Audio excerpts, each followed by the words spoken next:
సభ్యులు పేద బడుగు బలహీన వర్గాల కోసం సర్వేపల్లి నియోజకవర్గం కోసం నిరంతరం పోరాటం చేసే పోరాట యోధులు ప్రస్తుత సర్వేపల్లి శాసనసభ్యులు సోమిరెడ్డి చంద్రమోహన్ రెడ్డి గారికి, అదేవిధంగా తెలుగుదేశం పార్టీ నాయకులకి, బీజేపీ నాయకులకి, జన సైనికులకి అందరికీ కూడా హృదయపూర్వక నమస్కారాలు.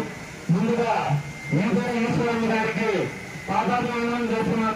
ఎందుకంటే సర్వేపల్లి నియోజకవర్గంలో ముతుకూరు మండలంలో కొన్ని లక్షల మందిని విద్యావంతులుగా తీర్చిదిద్దినటువంటి ఈశ్వరి ఈశ్వరమ్మ ప్రజా పాఠశాలలందు ఎంతో మంది మేధావులను తయారయ్యారు. కాబట్టి వాళ్ళ యొక్క అభివృద్ధి కోసం ఈ స్కూల్ ఎంతో పాటుపడింది.